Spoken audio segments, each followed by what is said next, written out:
rain. We're gonna get our airplane watched. Hail. I don't know how we get through here, Bill. We're down. We're sliding. Wind. Oh, no. On the brakes!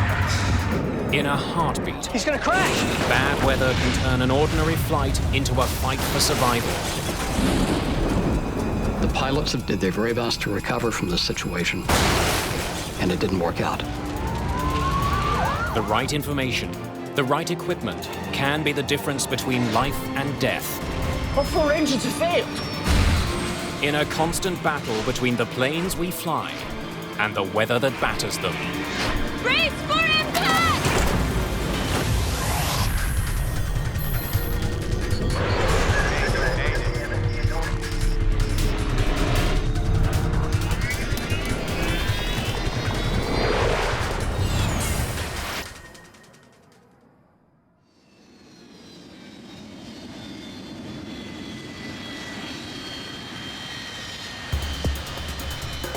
It's early December.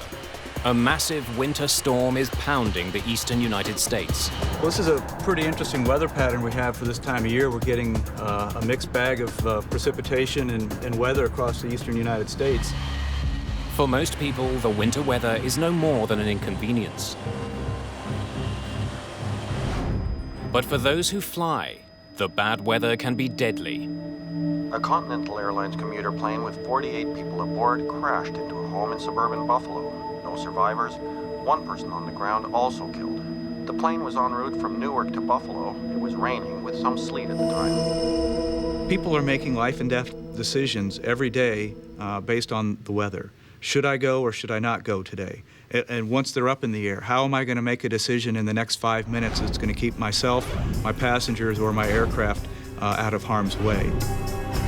On this day, flights from New York to Houston have been delayed and cancelled. Thousands of travelers are affected. That's largely because the people in this room have decided that it is unsafe for pilots to fly in this weather. Our mission here is to provide safety and safe flying. What's happening now, it's an existing condition, so... It's like some discrete supercells in there. This room is every pilot's first line of defense against getting caught in a storm. It's the federal government's Aviation Weather Center in Kansas City, Missouri. 24 hours a day, 7 days a week, the meteorologists in this room scan the skies across the United States for the kind of weather that can bring down a plane. The storm they're tracking today is just that kind of weather. What we're monitoring is a lot of severe weather in the Carolinas and continuing to get severe thunderstorm warnings and tornado warnings there. The meteorologists have detected thunderstorms moving towards Atlanta, Georgia. They've warned pilots and air traffic controllers of the looming danger. The result is immediate. So you had planes that were on the ground that could not take off. Then you had planes that were arriving that were unable to land. And then you have to factor in that they were going several hundred miles around this line of thunderstorms. The meteorologists will track this storm throughout the day. They know weather can change in an instant. So they're not just tracking storm systems, they're also trying to predict where new storms are going to develop. We've got to keep our eye on every hazard and always be prepared for it to pop up. Today, the people who work here also have to find a way to keep planes out of the storms that are rolling through the south. As traffic managers, we need to work with the FAA in routing safe routes for aircraft to go around those thunderstorms because they just can't go through them or over them. So using these two images together, we can get a good three-dimensional or even four-dimensional picture of the atmosphere and how moisture is moving around in there. Thunderstorms are a lethal threat to pilots. The clouds that contain them are massive. They're usually much too tall to fly over, and the weather inside them can be treacherous. In no instance does any aircraft want to go into a thunderstorm. Lightning strikes, hail can certainly damage the airframe, and in the extreme cases, there can be so much liquid precipitation in that thunderstorm that it'll cause a jet engine to flame out. The meteorologists here understand the danger of thunderstorms. And one devastating crash has taught them much of what they know.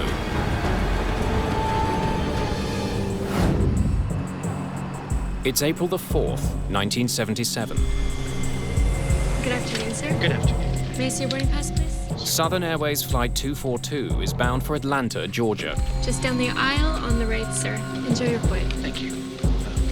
Boarding pass? Here in the United States, the weather in the southeast usually consists of high humidity and high temperature. That's a perfect recipe for thunderstorms.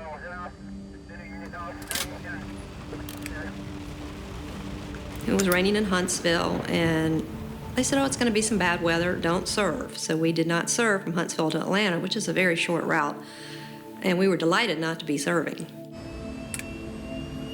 Aircraft dispatchers provide flight crews with pre-flight weather information. Looks like you guys got a good one coming. Sure thing. Have a good one. That weather was 2 hours old. It was no longer updated. I was a little surprised that we took off when we did. I really thought we'd taxi out to the end of the runway and hold for a while because the weather looked so bad. But we taxied out and immediately took off. Before the pilots get very far, they receive an ominous weather warning from air traffic control. Southern Airways 242, I'm painting a line of weather which appears to be moderate to possibly heavy precipitation. Starting about 5 miles ahead. Okay, we're in the rain right now. It doesn't look much heavier than what we're in right now, does it? Back in 1977, pilots were more reliant on their own skills, abilities, and knowledge than they were on air traffic control. In this particular instance, they had onboard weather radar. I can't read that. Just looks like rain, Bill. What do you think? There's a hole. There's a hole right there. That's all I see. Pilots use their radar to avoid bad weather. They stay away from regions that are illuminated on the display screen. Coming over, we had pretty good radar. I believe right straight ahead. There. The next few miles is probably the best way we can go. So between that information and looking out the window, they were able to make what they believed were the right decisions about traversing the weather. As the pilots of Southern Airways Flight 242 attempt to carve a path through the thunderstorms, they encounter a wall of storm cells. It looks heavy. Nothing's going through that. The storm closes in on the aircraft. That's a hole, isn't it? It's not showing a hole, is it? The gap between the thunderheads the pilots thought they had seen on their radar no longer seems to exist. Pilots don't like thunderstorms in any way, shape, or form, only because it poses a threat to the safe operation of the airplane. Because of the high velocity winds, the potential for hail, wind shear, that all has a dramatic effect on the capabilities of not only the pilot, but of course the aircraft as well.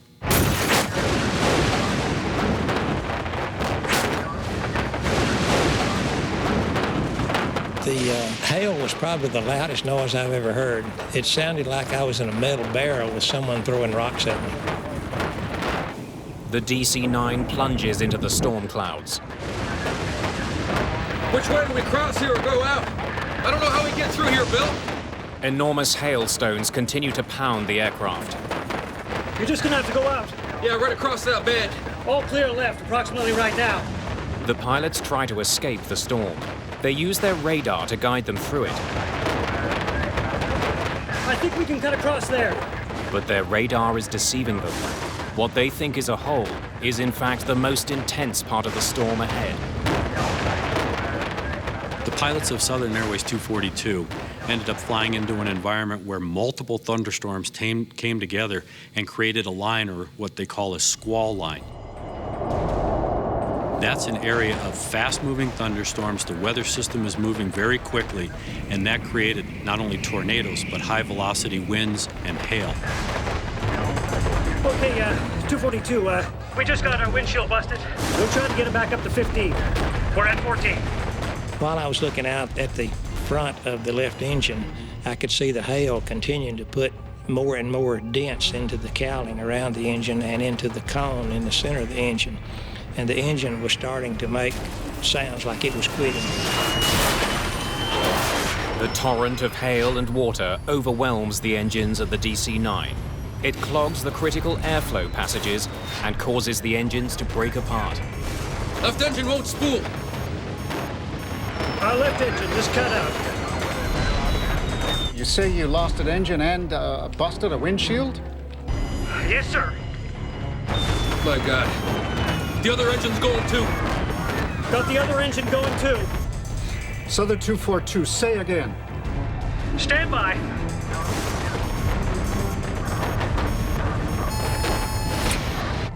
We lost both engines.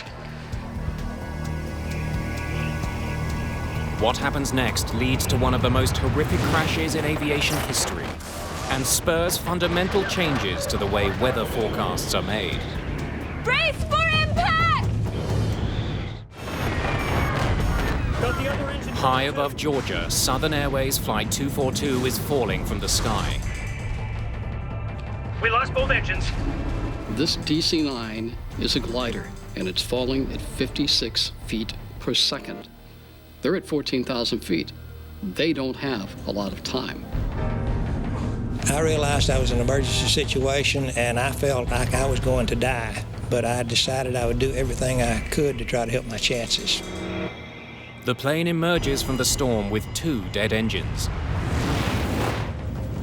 Get those engines started.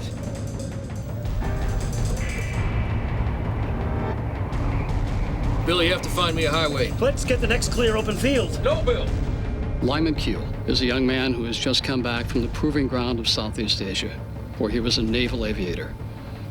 He learned the niceties of landing on a rolling, pitching aircraft carrier in the South China Sea in the middle of the night.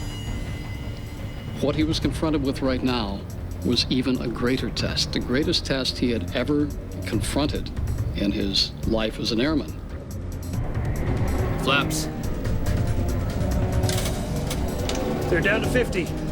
Unable to restart the engines, Lyman Keel prepares to land his aircraft on Georgia State Highway 92 without power. I'm gonna land right over that guy. There's a car ahead. I got it. I got it now. I got it.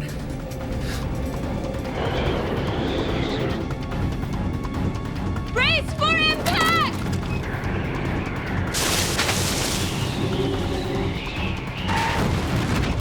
The aircraft touches down on the highway running through the town of New Hope, Georgia. Before the plane completely stopped moving, there was fire blowing through the cabin. The plane clips a utility pole.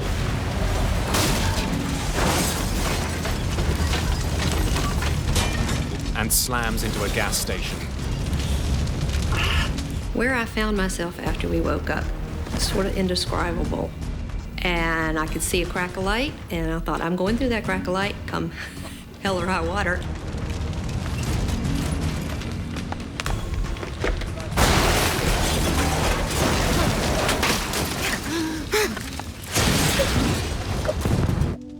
I saw a red reflection like fire in the door.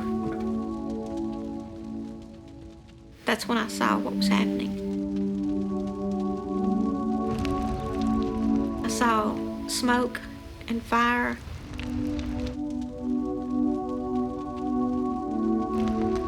And the people that were coming toward me, they weren't screaming, they weren't yelling, they were quiet. I got back to the kitchen and I was just circled by people. They knew they were in a house, and I guess they felt safe, and they needed somebody to help them. And I'll remember to the day I died, just staring there at the trees burning and pine trees burning and pieces of aircraft. It was so unreal. 22 people survived the crash of Flight 242. 72 people were killed. Southern Flight 242 crashed after the DC-9 jet lost power in both engines. The tragedy involving Flight 242 was avoidable had the crew been provided up-to-date weather information when they were in Huntsville. Had they had an understanding of the area of thunderstorms, how they were starting to come together, and how it was going to affect their route of flight, they probably either would have found an alternate place to go or they would have stayed in Huntsville. The importance of timely weather information makes the Aviation Weather Center critical. After Southern Airways 242 crash in 1977, the NTSB, after their research, came out with two recommendations. One was to improve the resolution of the convective or the thunderstorm forecast information, and the other was to put Weather Service meteorologists in each of the air traffic control centers. And within a year, we did that. At the time of the Southern Airways crash, the Weather Center issued thunderstorm advisories every 4 hours. And in the United States, that's just too long of a window to capture the rapid development that we see in thunderstorms. So what they recommended, and which we have done ever since, is communicate to controllers and to pilots that are en route every hour, and if need be, we can do it in between those hourly observations if conditions are developing fast enough. As a result of the crash, the Weather Center created a new position: a meteorologist who does nothing but monitor the skies above the United States for thunderstorms. On this December day, the meteorologists tracking thunderstorms are very busy. Storms that had battered Atlanta are on the move. And you can see up in here, there's a minimum of aircraft, especially where those heavier storms were over eastern North Carolina. In addition to providing weather reports, the people here perform other crucial tasks. When the weather gets bad enough, they can also shut down huge areas of airspace. They do that by issuing warnings called SIGMETs. It's short for Significant Meteorological Information. It's an advisory to pilots to steer clear of the bad weather. Right now on radar. Once we become aware or are highly confident that there will be some dangerous weather, there's severe turbulence or severe icing, then we will issue what's called the SIGMET. What do I want the pilots to do? I want them to avoid that area. The lightning, it's still pretty recent, so. Today's storms are so severe that the meteorologists at the Aviation Weather Center are declaring areas of airspace out of bounds for aircraft. We issued a large area from Norfolk down to the coastal waters of Georgia for severe thunderstorms. Issuing a SIGMET is simple. The meteorologists highlight the area that planes are to avoid on their computers. The information is passed on to dispatchers, air traffic controllers, and pilots around the country. Planes are diverted immediately. Now, some of those planes going through there may be going around. They may be being helped by air traffic control to actually navigate around those individual thunderstorm cells. No doubt that they're being routed either away from or individually being very carefully tactically moved around those thunderstorm cells. The SIGMET issued by the Aviation Weather Center affects hundreds of flights along the eastern seaboard. Once it's issued, pilots often have to find a way around the danger zone. It's no longer just a suggestion. There are legal consequences to people to adhere to what we've put out. They're just legally not allowed to go into that airspace while that SIGMET's in effect. Declaring a SIGMET has enormous implications. Shutting down a volume of space that's the size of, say, Georgia. So that severely impacts traffic. The FAA and the air traffic controllers now need to decide how they're going to, as a system, move these routes and these aircraft, which can be hundreds of them operating in this space, around this particular hazard over the next 4 to 6 or even longer hours. Planes can fly around the area affected by a SIGMET, but that increases travel time and costs the airlines in extra fuel. The alternative is to keep planes on the ground until the SIGMET is lifted. They may increase safety, but SIGMETs are a headache for airlines and air traffic controllers. It averages out about 7,000 planes to 8,000 planes at any moment being managed. And so when you start shutting down large areas of airspace, which we certainly can do on a very active thunderstorm day, it leaves very little operating room for air traffic controllers to put planes through. Technology allows the meteorologists here to keep planes away from dangerous weather. But in aviation, some of the most dangerous weather is all but invisible.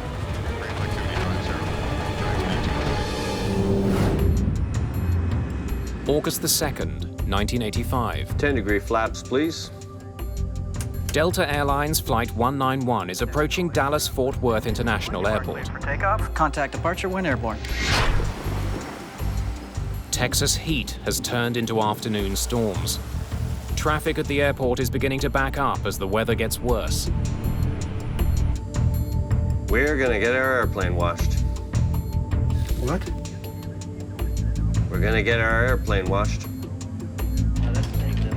Nothing seemed unusual other than the fact that we were starting to get busy and aircraft were starting to pile up.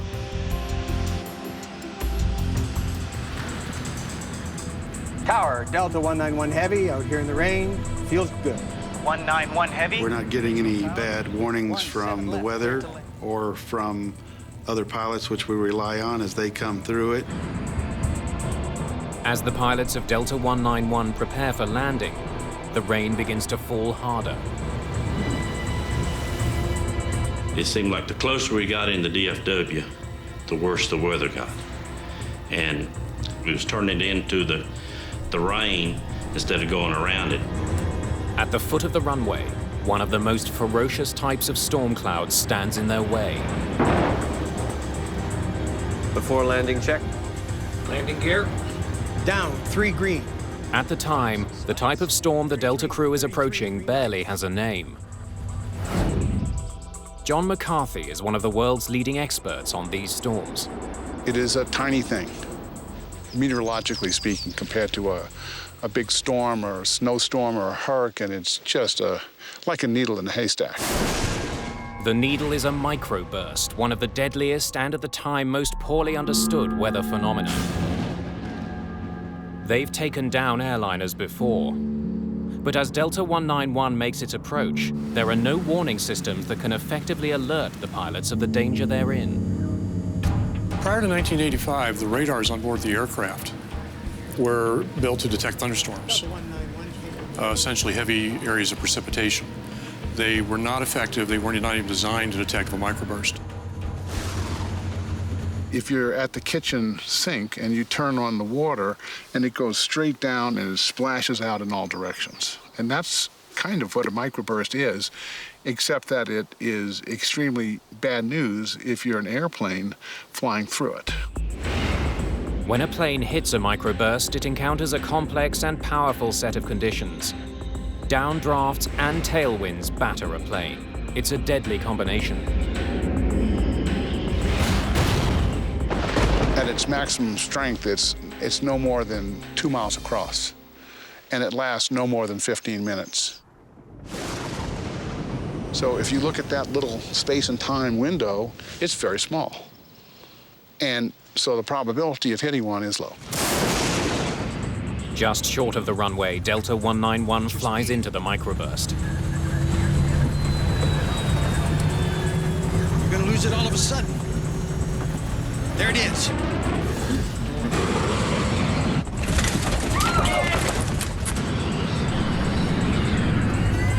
Push it up. Push it way up.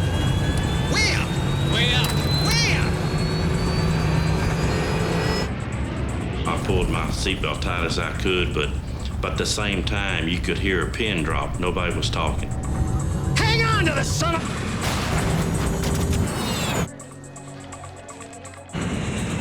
He's gonna crash! Damn it!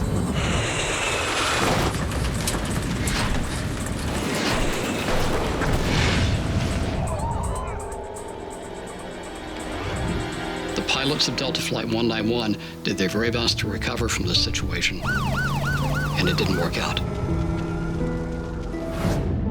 I must have caught sight of him just at the last millisecond, and he cartwheeled into the tank in just an instant, and then, of course, there was fire, not a ball of fire, but a wall of fire. It seemed like it was only a few seconds, 5 seconds at the most. I don't know how long it was. Everything was stopped. Then all of a sudden you look up and it's just nothing there. Everything's gone. You just see the whole big picture outside. Like the plane just opened up.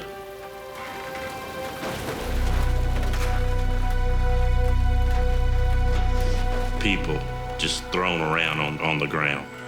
Some were clothes on, some without clothes on, some were burned. Just 27 people survived the crash of Delta 191. Help! Over here! 137 people are killed. I had seen death before as a medic in Vietnam, but it had never been aimed at civilians, and certainly not on a mass casualty situation, and certainly not this suddenly. It's hard to blame the aircrew. Their job is to avoid thunderstorms, and there's probably a forecast for thunderstorms every day at Dallas in the summertime. Which ones do you avoid? And it's a very difficult problem. After the crash of Delta 191, the Federal Aviation Administration races to develop technology that can prevent microbursts from killing again. If there is one crash that we can look back on now and say, this made things safer because we learned from it, it was Delta 191. One of the most important lessons, that the technology in use at the time simply wasn't good enough. What we found out is that Doppler radar, which is on the ground, is incredibly effective in detecting microbursts. Unlike weather radar in use at the time of the crash of Delta 191, Doppler radar can also detect the direction of winds inside a storm. And if you look through the Doppler radar, you see a part of it that's going away from the radar and a part that's coming towards the radar. And if it's small, it's absolutely a microburst. It can be nothing else. So it has what we call an unambiguous signature of a microburst, which means we got it. When the Doppler radar system at an airport detects a microburst, it sends an alert to air traffic controllers. The controllers relay the warning to pilots on approach. Flight 236, microburst alert. 50 knot loss, 1 mile final, say intentions. After the crash of Delta 191, terminal Doppler weather radar was installed in airports across the United States. Dallas-Fort Worth was one of the first to apply the system. But technology is only one link in the chain. Sometimes, even with all the right information, pilots make disastrous decisions. There's your big what diddly. Yeah, we gotta get over there real quick.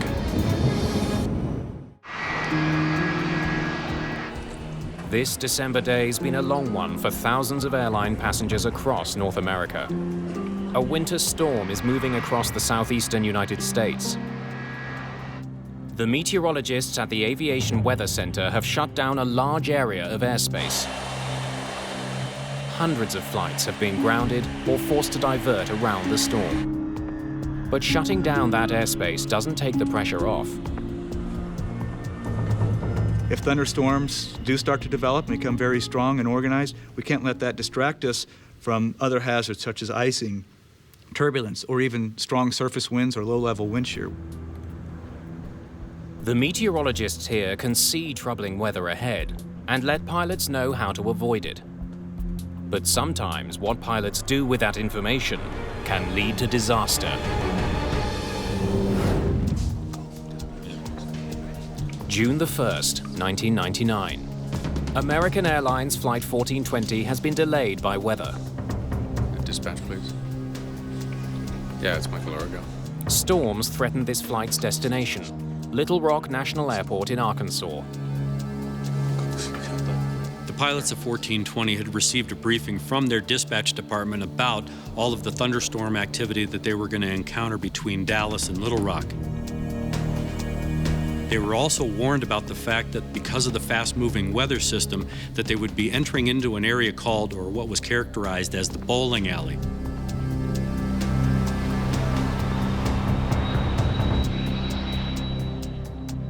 Two hours behind schedule, the pilots decide to make the flight.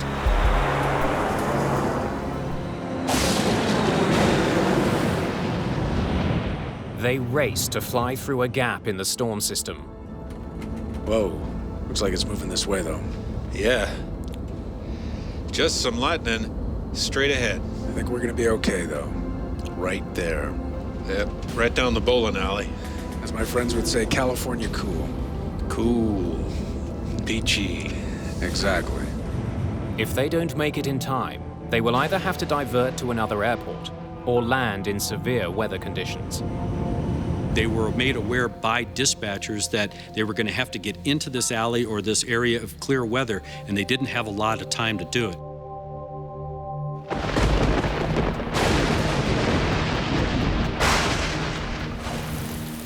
But as they near the airport, the weather gets even worse. American 1420, it appears we have a second part of the storm moving through. The wind now is 340 at 16, gust 34. Okay, did you notice something? Did you see the airport there? Where? There, okay, right. You're on a base for it, okay? It's right there. Well, I'm on a base now? It's like a dog leg. We're coming in, and there it is, right there. I lost it. I don't see how we can maintain visual. The plane was rocking and rolling at that point. It was pretty doggone unstable. I don't know what made me aware, so doggone aware, that we were going to have a problem. I don't know what did that.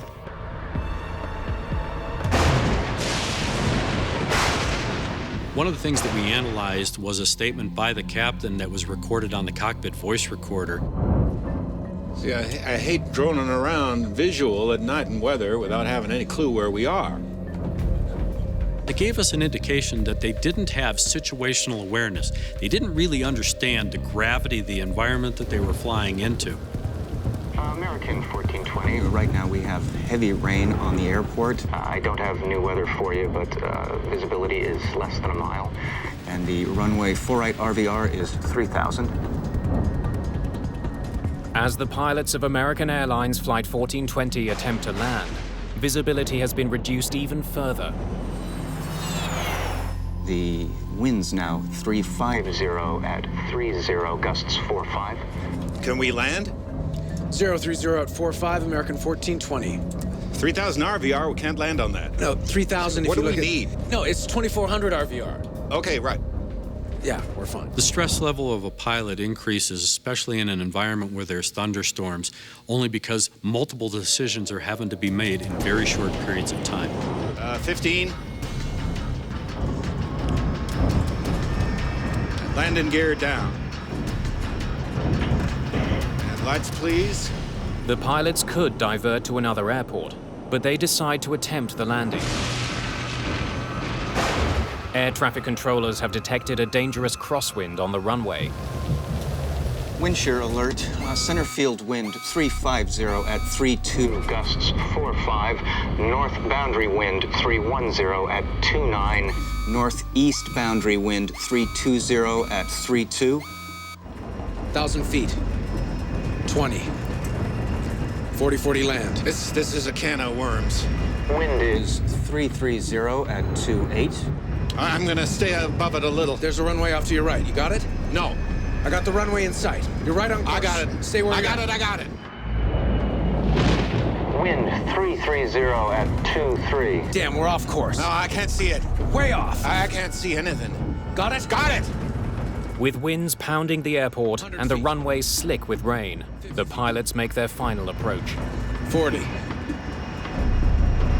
30. 20. 10.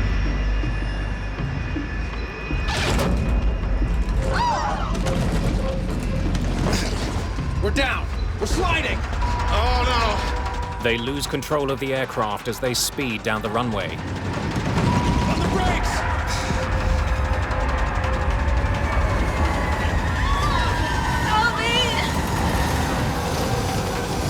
Another one.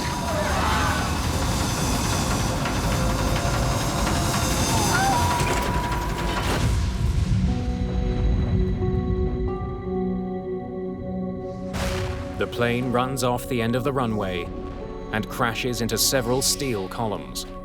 Well, I knew I was not going to die in that thing. I got out of that plane probably in 10 seconds. It's like being in war. Go, go, go. But not everyone is so lucky. 11 people are killed in the crash of American Airlines Flight 1420, including Captain Richard Bushman.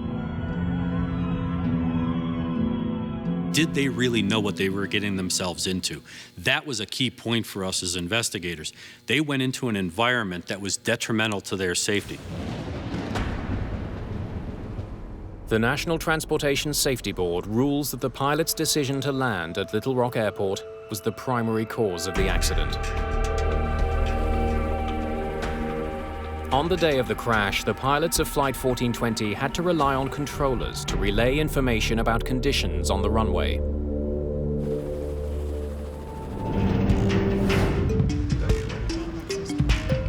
At the Aviation Weather Center, meteorologists are trying to get rid of that middleman.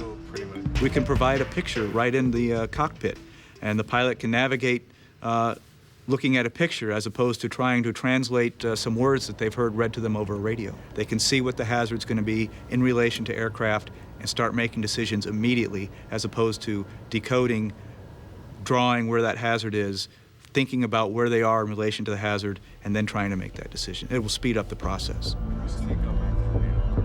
Throughout the day, meteorologists in this room have been tracking a band of fierce thunderstorms in the southern United States. Those storms are beginning to die down. Meteorologists have started to reopen airspace they had previously closed. Air traffic is returning to normal.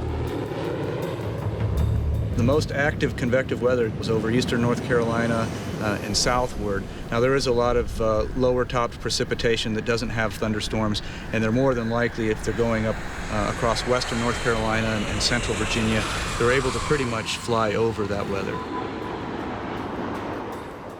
The thunderstorms in the southern United States are dying down. But the meteorologists are now keeping a close eye on a very dangerous new development. A volcano south of the United States. Volcanic ash clouds can be a hazard and do a lot of damage to the aircraft and to engines.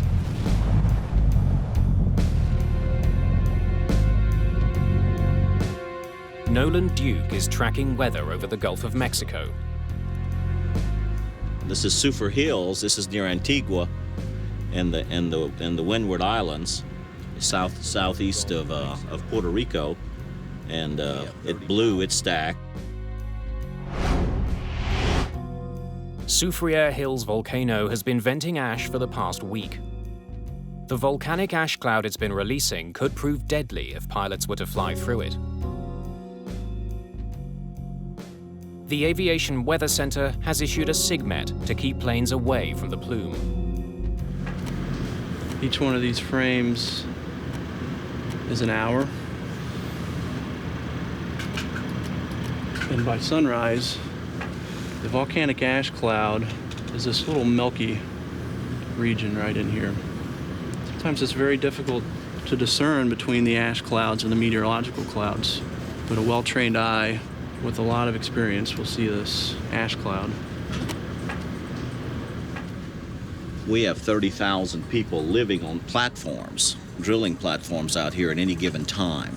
And they have 650 helicopters that fly every day over the northern Gulf of Mexico, delivering people, materials, and food to keep these drilling operations going. We thought it would end yesterday, and they forecasted it to puff and disappear, but it's still going today. As long as we can see ash plume, we will continue to issue the SIGMET. Unlike ash that you might see in a chimney or after a fire in a forest, this is not soft material at all. This is very fine, ground-up particles of solid rock and minerals. But that fine dust has the power to stop a 300-ton airliner. On June the 24th, 1982, the devastating effects of an ash cloud took the crew of a British Airways jet completely by surprise. Barry and I were just sitting there minding the shop. Pitch dark night, of course. And then we started to get these pinpricks of light on the windscreen. Mount Galunggung on the island of Java has erupted, but no warnings have been issued to pilots. When the 747 flies into the cloud, it collides with the volcanic ash particles inside. The friction creates a bright shimmering glow on the windscreen. Because it's such a dry environment up there, that frictional electrification produces the glow that we refer to as St. Elmo's fire. Same on my side. But the crew had no idea what they were looking at. This light show, if you like, had become more intense. In fact, we ended up sitting there with 2 sheets of brilliant white light in front of us in place of the windscreens. Passengers aboard the flight also see a strange glow around the plane's jet engines. Smoke begins to seep into the cabin around them. Volcanic ash has been sucked into the aircraft's ventilation system. With ash particles clouding the cabin and the aircraft lit up, the volcanic cloud deals its most deadly blow. Engine failure, number 4. Fire action, number 4. The ash has snuffed out one of the jet's 4 massive engines. Closed. Start lever. Off. There were huge flames coming out of the back of the engines, 20, some people said 40 feet long, shooting out of the back of all the engines. Is it going to penetrate from the outside of the aircraft? Is it going to come into the cabin? Are we going to burn to death? Are we going to choke to death on the smoke?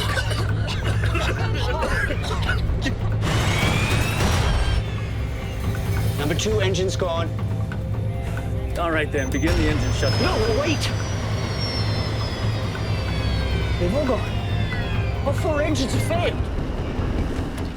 The other 3 just went out almost immediately, and that's when it begins to be a serious emergency.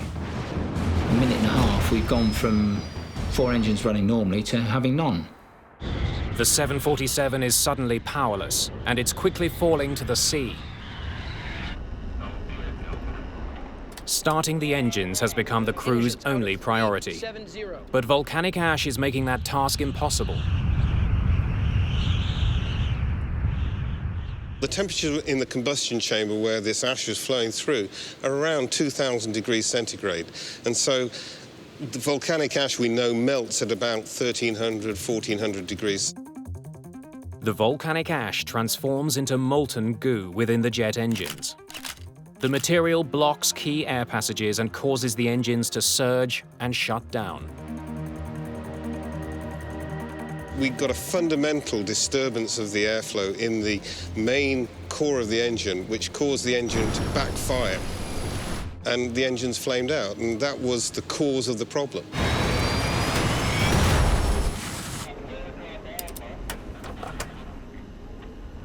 Roger, declare emergency. Mayday, Mayday, Mayday, Speedbird 9. We have lost all 4 engines out of 370. Without the engines, the 747 begins to fall from the sky. At an altitude of 35,000 feet, the pilots have less than half an hour before their aircraft will crash into the Indian Ocean. All right, begin restart drill. Set. Battery. Check. On. The standard restart drill takes 3 minutes to complete. Anything? Anything? No. Again.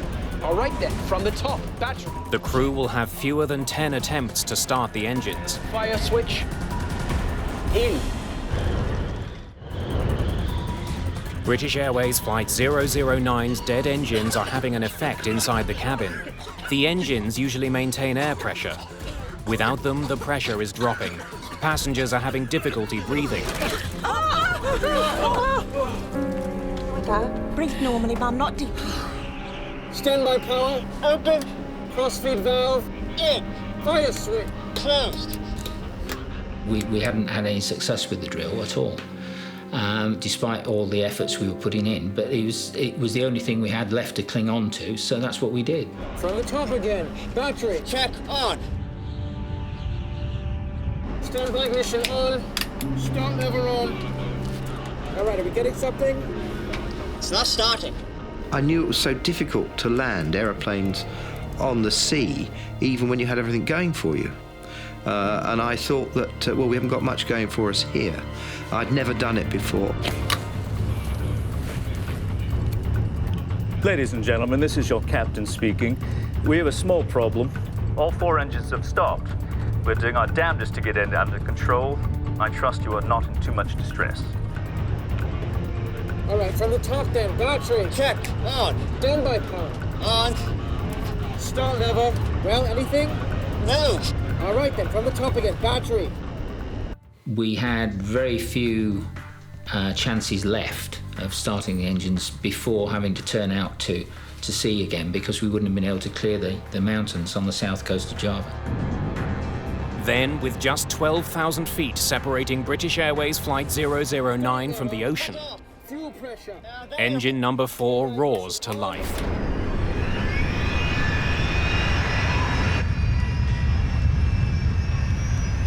Engine 4, back online.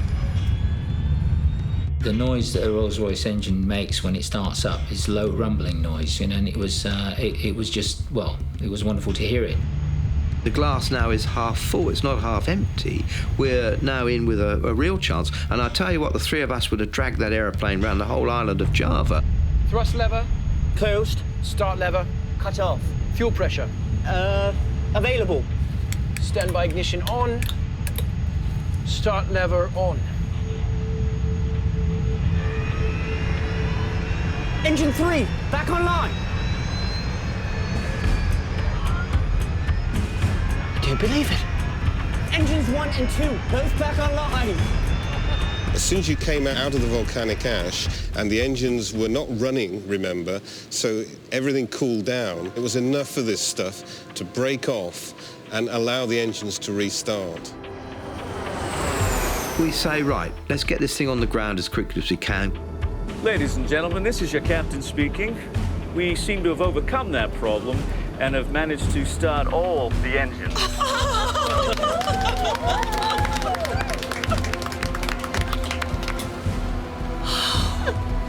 We are diverting to Jakarta and expect to land in about 15 minutes. British Airways Flight 009 landed safely. No one was injured, and an important lesson was learned. We have learned quite a bit, and we've incorporated this learning into pilot training. Pilots now, for example, know what signs to look for.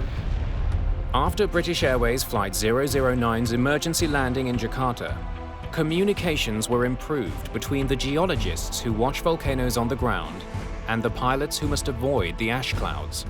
During the day, they are plainly visible to pilots. And then at nighttime, they're relying a lot on their onboard radars, and that's not going to detect volcanic ash.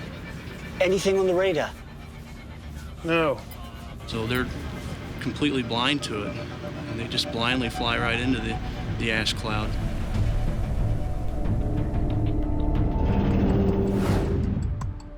Today, meteorologists were forced to shut down airspace due to violent thunderstorms and volcanic ash.